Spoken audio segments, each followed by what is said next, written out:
Bonjour Bruno. Bonjour Vanessa. Et bonjour à chacun et chacune dans ce nouvel épisode. Nous sommes dans la dimension connexion.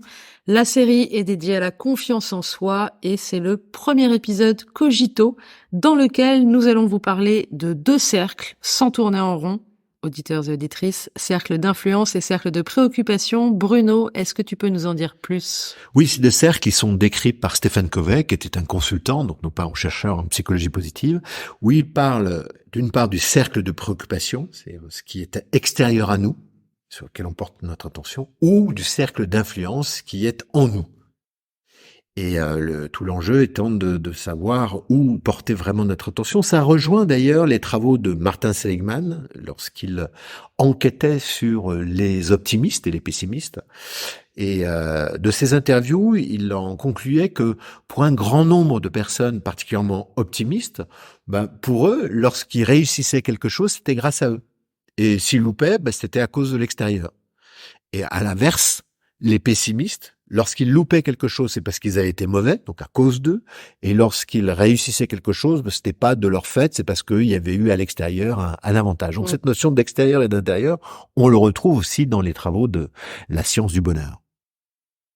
Ok. Est-ce que tu peux nous en dire un peu plus sur chacun de ces cercles? Oui, le cercle des préoccupations, c'est donc ce qui est extérieur à nous, ça peut être les personnes, des personnes ou des groupes. On va se poser la question de savoir ce qu'ils pensent de nous. Dans le cadre professionnel, en disant mais est-ce qu'il me prend au sérieux? Est-ce qu'il tient compte de mes informations? Si je dis telle chose, qu'est-ce qu'il va en penser? Ça peut être aussi le cercle des préoccupations des événements. La guerre. Ah oui, alors le réchauffement climatique. Ouais. Plus que le mariage de tête couronnée, oui. Ça peut être aussi important, mais c'est effectivement plutôt les modes BFM, LCI, enfin les news en boucle. Voilà. Il y a notre côté préhistorique qui va dire il y a des dangers, regardons les dangers, parce que la préoccupation c'est ça, c'est regardons s'il n'y a pas un danger quelque part chez quelqu'un ou dans notre environnement. Okay.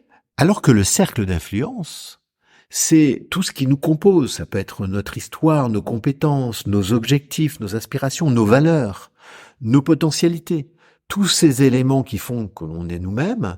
Et si je porte mon attention essentiellement à ce que je suis, et y compris imparfait, comme on l'avait l'optimiste, eh bien, à ce moment-là, j'aurai le résultat de ce qu'il y a dans le titre de Christophe André, du livre de Christophe André sur l'estime de soi, imparfait, Libre et heureux. Et heureux, tu le connais aussi. Oui. Et je rappelle que Christophe André est un psychiatre spécialisé aussi en psychologie positive et donc a étudié les émotions, l'estime de soi et bien d'autres choses. Et donc rien que dans ce titre, effectivement, je pense que il y a les vertus de ce qui peut nous donner envie de plutôt aller nous concentrer sur notre cercle d'influence que de gâcher inutilement de l'attention et de l'énergie sur le cercle de préoccupation. Alors j'entends bien, mais pour pouvoir porter au monde ce cercle d'influence, l'assumer, encore faut-il ne pas se soucier du regard de l'autre. C'est la base, ne pas se soucier du regard de l'autre. C'est l'une des plus grandes libertés, pour reprendre un parfait libre et heureux, que j'ai gagné à peu près à 40 ans, à l'occasion d'un séminaire de développement personnel où justement on travaillait sur le fait de se détacher du regard de l'autre. Ce qui ne veut pas dire ne pas s'en préoccuper. S'en détacher, c'est ne plus être sous l'influence de ce que vont penser les autres. Pari gagnant, alors je sais bien que je suis un peu cacou, ça plaît pas à tout le monde, c'est vrai, mais finalement, si je suis plus proche de mon authenticité, il y a plus de personnes qui vont m'apprécier pour ce que je suis vraiment. Et puis, quelques-unes, effectivement, qui m'apprécieront pas. Mais ça, c'est le lot pour tous. On peut pas être apprécié. Ça rejoint le deuxième accord Toltec, ne jamais rien prendre de personnel. Tout à fait. Alors, première chose à retenir, oser être soi-même. Deuxième chose à retenir, on ne pourra de toute façon pas plaire à tout le monde. Mais c'est quand même moins fatigant de rester soi-même. Oui. Et ça a beaucoup plus d'impact. Ouais. Parce que finalement, on plaît à plus. Ça me rappelle une phrase d'Oscar Wilde qui disait « Soyez vous-même, les autres sont déjà pris ». Oui, ça rejoint exactement ça. Il faut vraiment y porter son attention. Alors, ce dont on est en train de parler m'évoque également autre chose. Cette autre chose nous vient d'Amy Cuddy. Amy Cuddy, c'est une psychologue sociale, professeure dans différentes universités aux États-Unis, qui avait pour phrase "Fake it until you make it". Donc si je le traduis, c'est feins-le ou mime-le jusqu'à ce que tu y parviennes, jusqu'à ce que ça arrive, ce que ça le devienne.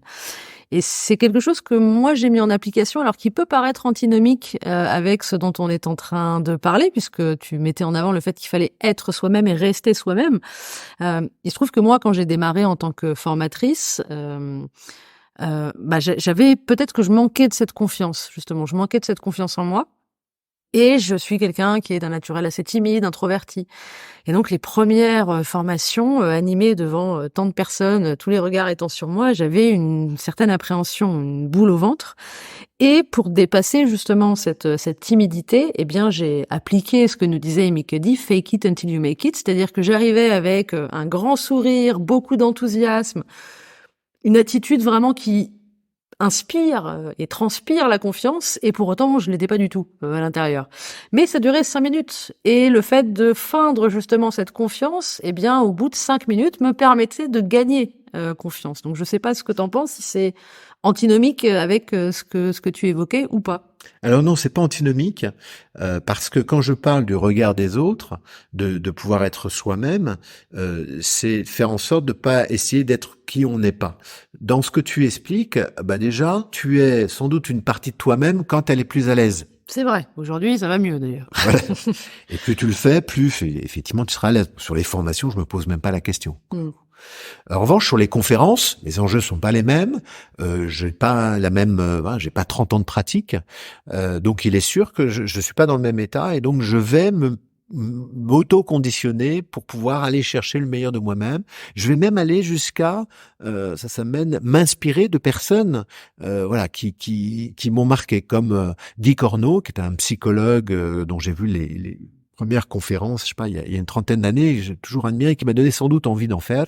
Alors, je ne prends pas l'accent canadien comme lui, mais voilà, cette façon d'être plutôt décontracté, de pas rester derrière le bureau, de se mettre en avant, vers son public, de pouvoir vraiment être présent, naturel. Voilà, ça m'a beaucoup marqué, et voilà, plus je vais mimer, plus je vais faire semblant, plus je vais me l'approprier. Ça rejoint aussi le principe d'auto-efficacité que défend Albert Bandura, travaillé 30 ans sur le sujet, qui dit que finalement, le meilleur moyen de pouvoir se sentir en confiance avec ce que l'on fait, c'est de l'avoir pratiqué. Donc plus tu feras ce que t'es pas habitué en mimant au début, en faisant semblant, plus tu te l'approprieras, et plus finalement ça fera partie de toi-même. Donc c'est le futur toi-même. Ok, merci, ça me rassure. Donc, ce qu'on retient en conclusion, c'est on ose être nous-mêmes, on ose aussi de temps en temps, quand c'est nécessaire, puisque c'est uniquement temporaire, feindre ce que l'on deviendra. Ouais, ce que l'on deviendra, exactement. J'aime bien cette formulation. Un dernier mot peut-être pour conclure. Une phrase d'Alain, du philosophe Alain, dans Propos sur le bonheur, qui rejoint ça. On t'écoute. Mimer l'assurance plutôt que la timidité. Mimer la force plutôt que la faiblesse. Mimer la bonne santé plutôt que la maladie. Et l'imagination dévastatrice aura du mal à s'installer. Oh, c'est joliment dit. Bon mime à tous. Merci beaucoup Bruno. Et merci à